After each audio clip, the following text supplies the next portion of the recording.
Hello friends, मैं Vijay Kumar Rajasthan live classes के YouTube channel पर आपका स्वागत करता हूं। दोस्तों, आज अपन साइंस से संबंधित एक छोटा सा और बड़ा महत्वपूर्ण टॉपिक डिस्कस करेंगे जिसका नाम है ध्वनि। देखिए, इस टॉपिक से संबंधित कोई ना कोई क्वेश्चन अपने एग्जाम में आता रहता है, तो चलो चर्चा करते हैं। ध्वनि एक प्रकार की ऊर्जा होती है जो हमें किसी वस्तु को या जो हमें सुनने में सहायक होती है। ध्वनि की जब अपन उत्पत्ति की बात करते हैं तो सभी कंपायमान वस्तुओं से, कंपन करने वाली वस्तुओं से ध्वनि का उत्पन्न होता है या ध्वनि उत्पन्न होती है। देखिए, माध्यम में उपस्थित जब कोई भी कण आपस में टकराते हैं तो कणों के टक्कर के फलस्वरूप उनमें कंपन होता है, जिसके फलस्वरूप ध्वनि उत्पन्न होती है। अपन बात करें, जैसे मेरे बोलने से गले से ध्वनि उत्पन्न हो रही है, तो अपने गले में पाए जाने वाले वार तंतु जब आपस में टकराते हैं तो उनके फलस्वरूप कंपन होता है, जिससे ध्वनि का संचरण या ध्वनि का उत्पन्न होता है। अच्छा, ध्वनि का संचरण भी होता है, अर्थात ध्वनि एक स्थान से दूसरे स्थान पर चलती है, और ध्वनि का जो संचरण है वो तरंगों के रूप में होता है। याद रखना, ध्वनि का संचरण तरंगों के रूप में। तो पहला और सबसे महत्वपूर्ण प्रश्न बनता है कि ध्वनि तरंगे किस प्रकार की तरंगे है, तो याद रखना आंसर अनुदैर्ध्य तरंग है। कैसी तरंग है? अनुदैर्ध्य तरंग। ध्वनि तरंगों किस तरंगों का उदाहरण है, तो प्रश्न आता है अनुदैर्ध्य तरंगों का, तो ऑप्शन ये वाला सही है। या मैं इसको कहूं कि देखो, अनुदैर्ध्य तरंग का ये उदाहरण होता है यांत्रिक तरंग। यांत्रिक तरंग, तो या तो अपन को ऑप्शन मिल जाए अनुदैर्ध्य तरंग या फिर मिल जाए यांत्रिक तरंग। अच्छा सुनना, ध्वनि और प्रकाश के टॉपिक में बहुत ज्यादा समानता है। प्रकाश का भी संचरण होता है, प्रकाश का भी संचरण होता है, और जब प्रकाश का संचरण तरंगों के रूप में होता है तो याद रखना प्रकाश कैसी तरंग है, तो याद रखना अनुप्रस्थ तरंग। अनुप्रस्थ तरंग, और ये विद्युत चुंबकीय तरंगों का उदाहरण है, विद्युत चुंबकीय तरंगों का उदाहरण है। तो दो क्वेश्चन देखो अपने बहुत महत्वपूर्ण बनते हैं, एग्जाम में बहुत बार आते हैं।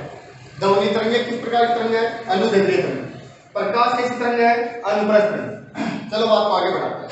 अच्छा, ध्वनि के संचरण के लिए माध्यम की आवश्यकता होती है, माध्यम चाहिए, अर्थात बिना माध्यम के ध्वनि का संचरण नहीं होता। और ऐसा क्षेत्र है जहां किसी प्रकार का कोई माध्यम नहीं है, माध्यम अनुपस्थित हो, तो माध्यम जहां पर अनुपस्थित होता है ऐसे क्षेत्र को निर्वात कहते हैं। और निर्वात में ध्वनि का संचरण बिल्कुल नहीं होता, अर्थात निर्वात में ध्वनि का वेग या चाल जो होती है वो शून्य होती है। शून्य क्या? क्यों? अगर अपन ऐसे निर्वात में ध्वनि का संचरण क्यों नहीं होता है, निर्वात में ध्वनि क्यों नहीं चलती है, तो निर्वात का मतलब अपन सभी जानते हैं ऐसा माध्यम जहां किसी प्रकार का कोई कण उपलब्ध नहीं है, और बिना कणों के टक्कर नहीं होती और बिना टक्कर के कंपन उत्पन्न नहीं हो सकते, अर्थात ध्वनि की उत्पत्ति नहीं होती, तो ध्वनि का संचरण भी नहीं हो सकता। अगर माध्यम की बात करते हैं तो माध्यम मुख्य रूप से दो प्रकार के, या तो माध्यम सघन या फिर माध्यम विरल। सघन माध्यम का मतलब जहां पर कण बहुत नजदीक होते हैं या पास होते हैं। विरल माध्यम का मतलब जहां कण दूर दूर होते हैं। तो कण जहां पर दूर होंगे उनके टक्कर लगने में समय अधिक लगेगा, तो ध्वनि की चाल भी उस माध्यम में कम होगी। अर्थात सघन माध्यम में ध्वनि की चाल अधिक होती है और विरल माध्यम में ध्वनि की चाल, तो माध्यम या तो सघन या फिर विरल। तो सघन माध्यम में ध्वनि की चाल कम होती है, याद रखना, और विरल माध्यम में ध्वनि की चाल अधिक होती है। कारण अपन को पता चल ही गया, विरल माध्यम में कण दूर दूर होते हैं और दूर दूर होने के कारण उनमें टक्कर बहुत ही कम होती है, या टक्कर होने में समय अधिक लगता है, इसलिए चाल यहाँ पर अधिक होता है। सॉरी, विरल माध्यम में कण दूर दूर होने के कारण इसके अंदर टक्करों के अंदर समय अधिक लगता है, तो समय अधिक लगेगा तो भैया चाल क्या हो जाएगी? कम हो जाएगी। और सघन माध्यम में ध्वनि की चाल क्या हो जाएगी? अधिक हो जाएगी। अपन ध्वनि की चर्चा कर रहे हैं। देखो, इस पे क्वेश्चन बनते हैं, बहुत अच्छे क्वेश्चन बनते हैं, दो क्वेश्चन बनते हैं जो लास्ट ईयर राजस्थान पुलिस के पेपर में आए थे। तो अपन ध्वनि की बात कर रहे हैं, फिर देखो फिर रिपीट करता हूं, क्या होता है कि ध्वनि की उत्पत्ति कंपनों के कारण होती है, और जब माध्यम में कण क्या होते हैं? पास पास होते हैं, तो टक्कर अधिक होती है, टक्कर अधिक होने से कंपन अधिक होंगे, और कंपन अधिक होगी तो चाल भी क्या होगी? अधिक होगी। इसका उल्टा अपन को समझ में आता ही है कि विरल माध्यम में कण दूर दूर होते हैं, और कण जब दूर दूर होते हैं ना, तो कण दूर दूर होंगे तो टक्करों में समय अधिक लगेगा, जिससे चाल क्या हो जाएगी? कम हो जाएगी। अतः इस प्रकार से अगर अपने पास क्वेश्चन बनता है, जैसे मान लीजिए मैं तीन माध्यम लिख देता हूं, ठोस, द्रव्य और गैस, ऐसा क्वेश्चन एग्जाम में आया, निम्न में से ध्वनि के चाल का सही क्रम है, तो अपन को पता है सघन माध्यम में अधिक है, तो क्रम बना लीजिए, ठोस में अधिक होगा, ठोस से कम द्रव में, और द्रव से कम गैस में, और गैस से कम निर्वात। ठीक है, ये ध्वनि की चाल का क्रम है। ध्वनि की चाल देखो कुछ एग्जाम्पल के द्वारा अगर इसको समझते हैं तो और बात अच्छे से समझ में आती है। जैसे ठोस का एक उदाहरण लेते हैं अपन लोहा, द्रव का एक उदाहरण लेते हैं अपन जल, और गैस में अपन वायुमंडलीय गैसें जो भी है, और निर्वात की बात अपन पहले कर चुके हैं कि निर्वात में ध्वनि की चाल शून्य होती है। तो लोहे में देखना 5100 मीटर प्रति सेकंड, जल में देखें तो 1490 मीटर प्रति सेकंड, और वायु में 332 मीटर प्रति सेकंड ध्वनि की चाल होती है।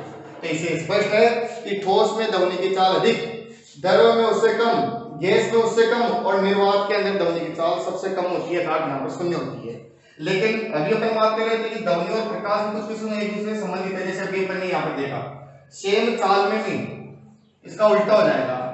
प्रकाश की चाल की बात जब अपन करते हैं ना, तो याद रखना वही क्रम बनता है ठोस का, द्रव्य का, और गैस का, और निर्वात का। तो निर्वात के अंदर प्रकाश की चाल सबसे ज्यादा होती है, तो ये क्रम इस प्रकार से उल्टा हो जाता है। बच्चे इस चीज को, दोनों प्रश्नों को अच्छे से गौर कर लेना। जब बात ध्वनि की करें तो ठोस में सबसे ज्यादा, और जब प्रकाश की करें तो निर्वात में सबसे ज्यादा इनकी चाल होती है। ठीक, अब देखो अपन आगे बढ़ते हैं। ध्वनि की चाल कि जब अपन बात करें तो माध्यम बदलने के साथ भी ध्वनि की चाल बदल जाती है। स्थितियां माध्यम के साथ तो अपन स्पष्ट कर ली कि सघन माध्यम में ध्वनि की चाल अधिक और विरल माध्यम में ध्वनि की चाल कम। अब ध्वनि की चाल को प्रभावित क्या क्या करते हैं उसकी चर्चा कर लेते हैं। तो ध्वनि की चाल को प्रभावित करने वाले कारक कौन कौन से हैं? तो 2-4 कारक हैं, उनको आप आसानी से कॉमन सेंस से कर सकते हो, परंतु एक किस्म जो बड़ा महत्वपूर्ण बनता है वो देखो किस चीज का है। तो ध्वनि की चाल को प्रभावित करने वाला सबसे पहला कारक जो है ना वो है ताप, टेम्परेचर। तो याद रहे टेम्परेचर, ताप बढ़ाने पर ध्वनि की चाल बढ़ जाती है। किस तरीके से? तो यदि माध्यम का ताप 1 डिग्री सेल्सियस बढ़ाया जाए, यदि माध्यम का ताप 1 डिग्री सेल्सियस बढ़ाया जाए तो ध्वनि की चाल 0.6 मीटर प्रति सेकंड के हिसाब से बढ़ जाती है। इसके हिसाब से इसकी चाल बढ़ जाती है। तो आपने देखा यदि माध्यम का ताप 1 डिग्री सेल्सियस बढ़ाया जाता है तो ध्वनि की चाल बढ़ जाती है कितनी? 0.6 मीटर प्रति सेकंड की दर से। बड़ा महत्वपूर्ण कॉन्सेप्ट है या आंकड़ा है, याद रहे। इसके अतिरिक्त दाब बढ़ाने पर भी ध्वनि की चाल बढ़ती है, परंतु याद रहे ताप को नियत रखा जाए। अच्छा कि सुने, ताप को नियत रखा जाए तो दाब का कोई प्रभाव ध्वनि की चाल पे नहीं पड़ता। इसके अतिरिक्त आर्द्रता की बात करें तो आपको पता है आर्द्रता बढ़ जाएगी जब वायुमंडल में, तो वायु के कण पास पास आ जाएंगे। पास पास आने का मतलब ये सघन बन गया, और सघन माध्यम में ध्वनि की चाल अधिक होती है, अर्थात आर्द्रता बढ़ने पर ध्वनि की चाल क्या होती है? बढ़ती है। इसके अतिरिक्त वायु की गति, यह भी एक छोटी सी बात है। तो वायु की गति की दिशा में ध्वनि की चाल हमेशा बढ़ती है। तो क्या देखा, ध्वनि की चाल को प्रभावित करने वाले कुछ कारक। सबसे महत्वपूर्ण आप ताप को याद रखिए कि यदि ताप बढ़ाया जाएगा तो ध्वनि की चाल बढ़ेगी। भाई कितनी बढ़ेगी? तो आप कहते हो यदि ताप को 1 डिग्री सेल्सियस बढ़ाया जाए तो ध्वनि की चाल 0.6 मीटर प्रति सेकंड की दर से बढ़ जाती है। महत्वपूर्ण आंकड़ा याद रखें। दाब का ध्वनि की चाल पे कोई प्रभाव नहीं पड़ता यदि ताप नियत है, तो ये भी अच्छी बात है। आर्द्रता बढ़ने पर ध्वनि की चाल बढ़ती है, और वायु की गति बढ़ेगी तो भी ध्वनि की दिशा या ध्वनि की चाल क्या होती है? बढ़ती है। आइए देखो ये ध्वनि से संबंधित तथ्य है। एक छोटी सी प्रश्न, एक छोटा सा आंकड़ा मैं आपको बताता हूँ। ध्वनि जो होती है वो ऐसी ऊर्जा आपको बता चुके हैं कि जो हमारे सुनने में सहायक है, और सुनने के लिए अपने जो ज्ञानेंद्रिय है वो कान है। कान, तो याद रखना हमारे कानों के अंदर ध्वनि कितने समय के लिए ठहरती है? प्रत्यावर्ती ध्वनि अपने कान में 1/10 सेकंड के लिए ठहरती है, याद रखना। ठीक, ऐसी जो प्रकाश ऊर्जा है, ये भी दो छोटे छोटे आंकड़े हैं जो मैं आपको बता रहा हूं। जो प्रकाश ऊर्जा है वो हमें देखने में सहायक, और देखने के लिए जो ज्ञानेंद्रिय है वो आंख है। तो याद रखना हमारी आंखों के अंदर जो प्रकाश है वो 1/16 सेकंड के लिए ठहरता है। दो अच्छे से छोटे छोटे आंकड़े हैं, याद रहे क्या? ध्वनि हमारे कानों में कितने समय के लिए ठहरती है? 1/10 सेकंड के लिए। प्रकाश हमारी आंखों में कितने समय के लिए रुकता है? तो आपने बताया 1/16 सेकंड के लिए। अब देखो ध्वनि तो तरंगे हैं, तो ध्वनि तरंगों के कुछ गुण धर्म है, अपन उनकी भी चर्चा करते हैं। ध्वनि तरंगों के कुछ गुण उनकी चर्चा करते हैं। तो ध्वनि तरंगों के कुछ गुण जो है आपस में एक दूसरे से संबंधित है। नंबर 1, कोई भी ध्वनि तरंग है उसका कोई ना कोई आयाम होता है, आयाम, और उस ध्वनि की प्रबलता होती है। दूसरा गुण प्रबलता।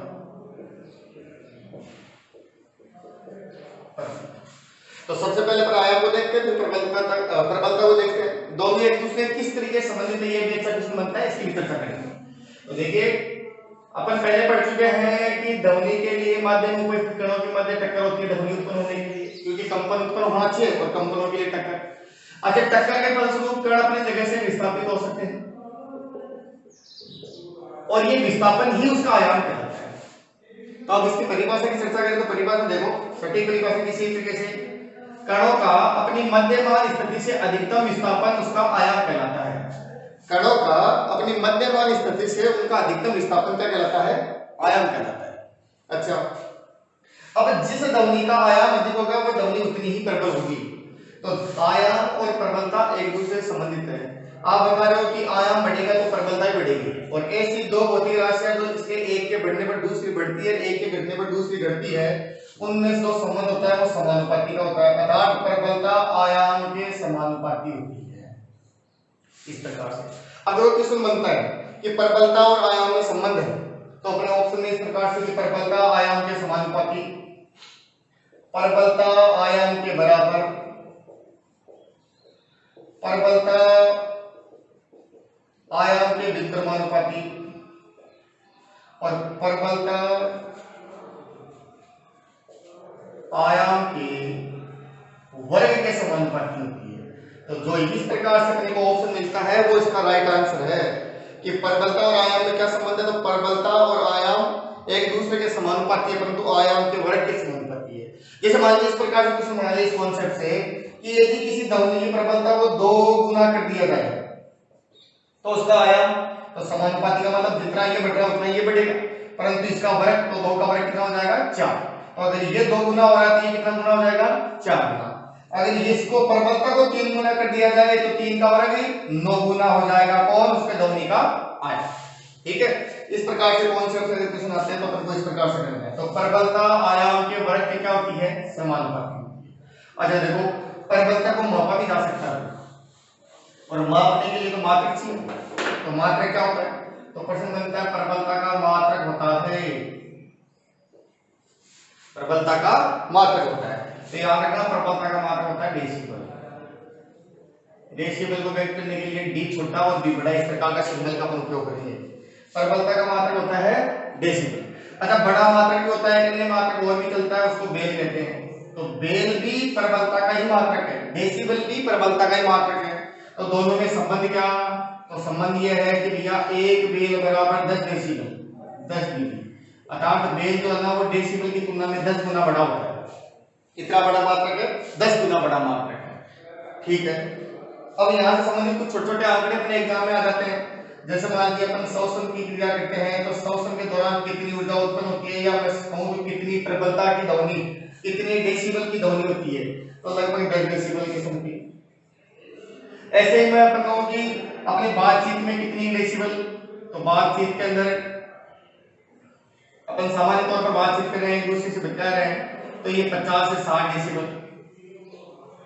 इसी प्रकार से यातायात शोर में, यातायात शोर के अंदर, और अपन को पता है यातायात शोर जो है वो कानों को प्रिय नहीं होता है, तो यातायात शोर जो है वो 70 डेसिबल के समथिंग, इस तरीके से। तो ये आंकड़े खूब प्रचलित है, परंतु जो सबसे महत्वपूर्ण और सबसे बेस्ट आंकड़ा जो है अपने एग्जाम का वो इस प्रकार से है कि कितनी डेसिबल से अधिक की ध्वनि ध्वनि प्रदूषण की श्रेणी में आती है, ध्वनि प्रदूषण की श्रेणी। तो याद रहे 80 डेसिबल से अधिक की ध्वनि ध्वनि प्रदूषण की श्रेणी में आती है। बहुत अच्छा क्वेश्चन है, कितने डेसिबल से अधिक की ध्वनि ध्वनि प्रदूषण की श्रेणी में आती है? तो ध्वनि प्रदूषण है 80 डेसिबल से अधिक होने पर। जब ध्वनि की प्रबलता 80 डेसिबल से अधिक होती है तो ये इस प्रकार की ध्वनि ध्वनि प्रदूषण की श्रेणी में आती है। तो आपने कहा ध्वनि तरंगों के कुछ लक्षण है। पहला अपन ने पढ़ा आयाम, दूसरा अपन ने पढ़ा प्रबलता। आयाम और प्रबलता एक दूसरे पर निर्भर करती है। और किस तरीके से निर्भर करती है? तो प्रबलता आयाम के वर्ग की क्या होती है? समानुपाती। प्रबलता का मात्रक है डेसिबल और बेंच में प्रबलता का मात्रक है, याद रहे, कितने डेसिबल से अधिक? तो 80 डेसिबल से अधिक की ध्वनि ध्वनि प्रदूषण की श्रेणी में आती है। बहुत अच्छा क्वेश्चन बनता है, ये मात्रक भी एग्जाम में कई बार देखने को मिल सकते हैं। आगे और भी इसके लक्षण है, उनकी भी चर्चा करते हैं।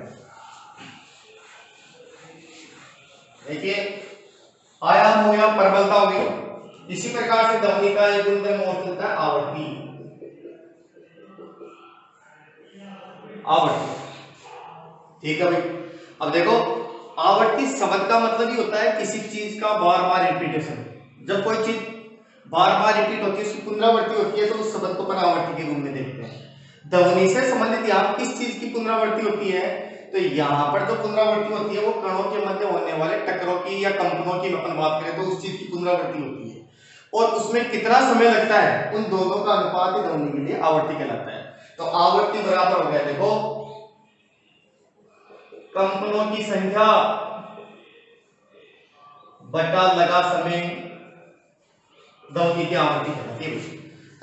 प्रति सेकंड होने वाले कंपनों की संख्या को ध्वनि की क्या कहते हैं?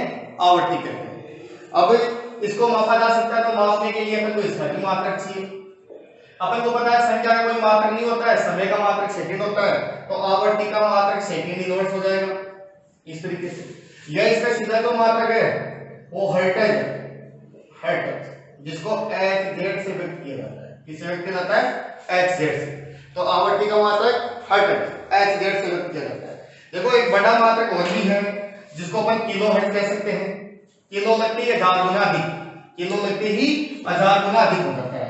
तो मैं लिखूं किलोहर्ट्ज, तो 1 किलोहर्ट्ज बराबर 1 किलोहर्ट्ज बराबर 1000 हर्ट्ज। याद रहे आवृत्ति का मूल मात्रक हर्ट्ज या सेकंड का इनवर्स और किलोहर्ट्ज इसका बड़ा मात्रक होता है। आगे अपन थोड़ी सी और चर्चा कर लेते हैं।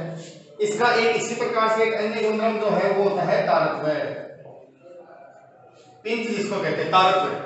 तो देखिए ध्वनि का वह गुण जिससे ध्वनि की तीक्ष्णता का पता चलता है वो उसका तारतम्य कहलाता है।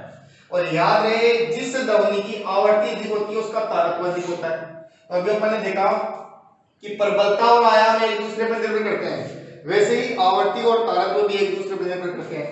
जैसे जिस ध्वनि की आवृत्ति अधिक उसका तारतम्य भी क्या होता है? अधिक।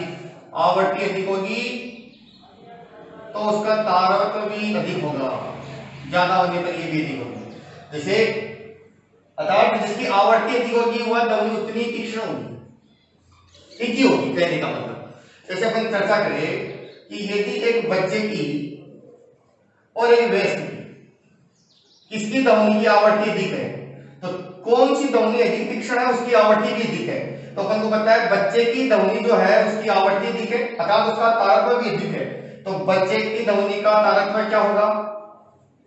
अधिक होगा, अर्थात वो उतनी ज्यादा तीक्ष्ण होगी।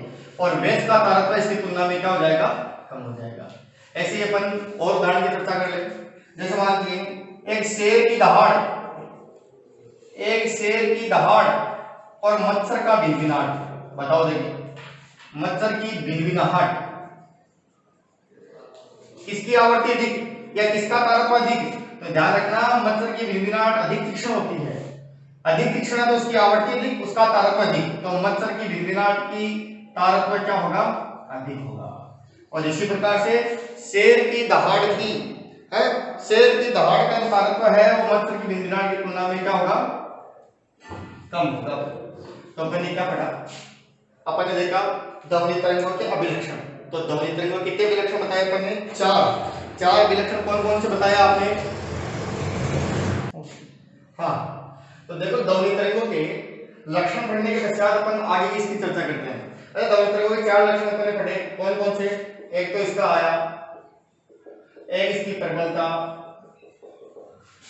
एक अपन ने इसकी आवृत्ति और एक इसका तारतम्य। इनमें सब में इनसे संबंधित जो क्वेश्चन बनते हैं वो अपन ने साथ साथ चर्चा की है, आप भी दिमाग में रखना।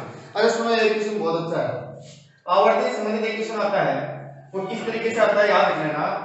कि जब ध्वनि एक माध्यम से दूसरे माध्यम में जाती है, तो अपन को पता है जब एक माध्यम से दूसरे माध्यम में जाती है तो ध्वनि की चाल बदल जाती है।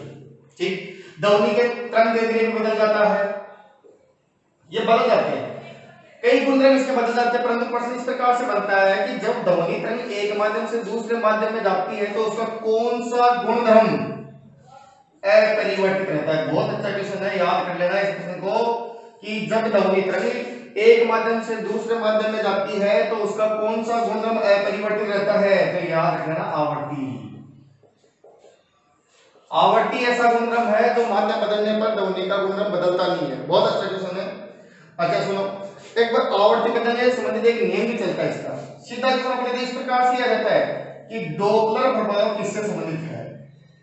तो याद रखना डॉपलर प्रभाव किससे संबंधित है, ध्वनि से संबंधित है।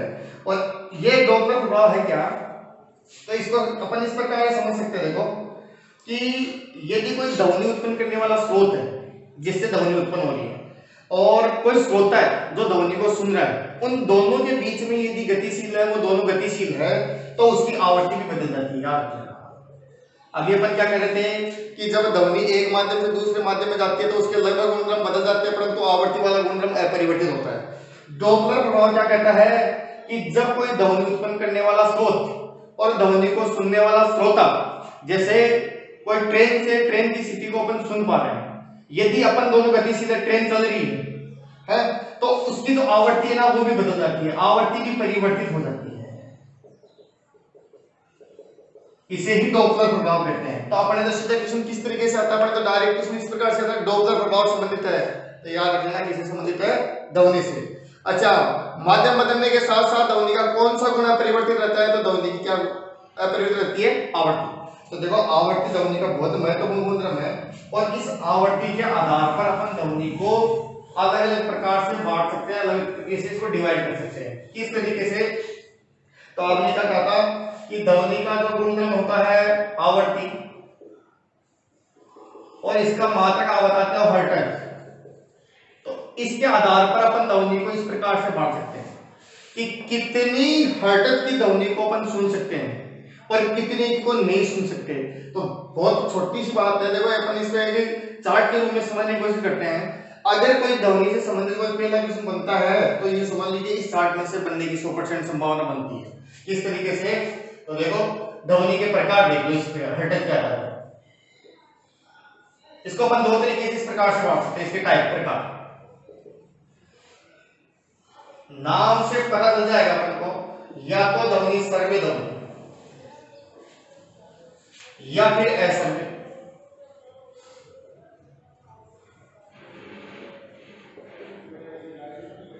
असर्वे तो नाम बता रहा है, सर्वे का मतलब जिसको सुना जा सके, असर्वे का मतलब जिसे सुना नहीं जा सके। तो सर्वे ध्वनि होती है सुनने योग्य, जिसे सुना जा सके। असर्वे का मतलब जिसे नहीं सुना जा सके,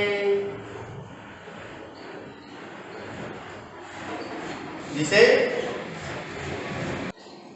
तो दो प्रकार की ध्वनि अपन ने बताई आवर्ती की इसके आधार पर, या तो ध्वनि सर्वे या फिर असर्वे। नाम देखो इनकी परिभाषा के नाम स्वतः बता रहे हैं। सर्वे का मतलब जिसे सुना जा सके, असर्वे का मतलब जिसे नहीं सुना जा सके। तो देखो प्रश्न क्या बनता है, प्रश्न इस प्रकार से बनता है कि सर्वे ध्वनियों का प्रयास होता है, कहां से कहां तक की आवृत्ति को अपन सुन सकते हैं, ध्वनि को अपन सुन सकते हैं। तो याद रखना 20 हर्ट्ज से लेकर के 20,000 हर्ट्ज तक की ध्वनि को अपन सुन सकते हैं। कहने का मतलब इसके बीच की जो परास की ध्वनि है ना, अपन उसको सुन सकते हैं। अर्थात इससे कम को भी अपन नहीं सुन सकते और इससे अधिक को भी अपन नहीं सुन सकते। इससे कम 20 हर्ट्ज से कम को अपन नहीं सुन सकते, 20,000 हर्ट्ज से भी अधिक को भी अपन नहीं सुन सकते। अच्छा मैं इसको ऐसे भी लिख सकता हूं क्या, या 20 हर्ट्ज से 20 किलो हर्ट्ज।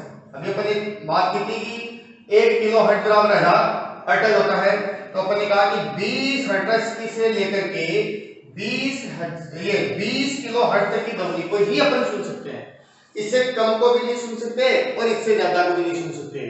तो बहुत अच्छा क्वेश्चन बनता है, बात छोटी सी है, किस ध्वनि परास को या किस आवृत्ति की ध्वनि को अपन सुन सकते हैं, तो 20 से लेकर के 20 किलो हर्ट्ज तक की ध्वनि को अपन सुन सकते हैं।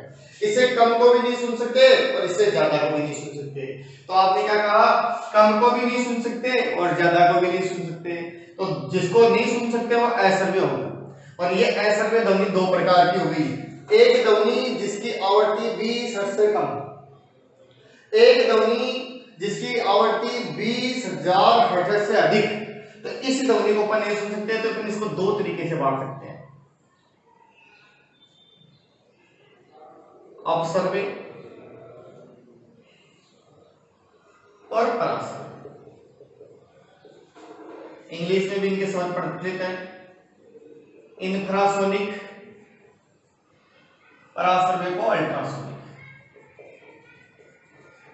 बहुत अच्छे क्वेश्चन बनते हैं दोनों से। तो आपसे पूछे अपसर्वे या इंफ्रासोनिक ध्वनि तरंगों का परास होता है तो कितना, 20 हर्ट्ज से कम। तो सबसे कम परास की या सबसे कम आवृत्ति की ध्वनि होती है वो होती है अपसर्वे या इंफ्रासोनिक। इसी प्रकार से मैं थोड़ा सा इसको आगे बढ़ाता हूं।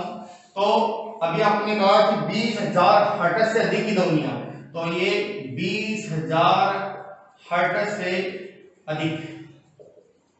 तो प्रश्न बनता है अल्ट्रासोनिक ध्वनि तरंगों की आवृत्ति होती है तो 20,000 हर्ट्ज से अधिक।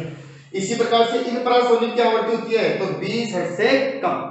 तो अपन ने देखा इनके उपयोग भी बहुत ज्यादा प्रचलित है, उनकी भी अपन चर्चा करेंगे, परंतु इससे पहले एक बार छोटी सी बात देखो, छोटे छोटे आंकड़े हैं जो कई बार एग्जाम में रिपीट होते हैं। आवृत्ति के आधार पर अपन ध्वनि दो प्रकार की, या तो सर्वे या असर्वे। सर्वे का मतलब जिसे सुना जा सके, असर्वे का मतलब जिसे नहीं सुना जा सके। अच्छा, सर्वे में आपसे पूछेगा सर्वे ध्वनियों का परास होता है, तो अपन ने बताया 20 हर्ट्ज से लेकर के 20,000 हर्ट्ज तक की ध्वनियां जिनको अपन सुन सकते हैं।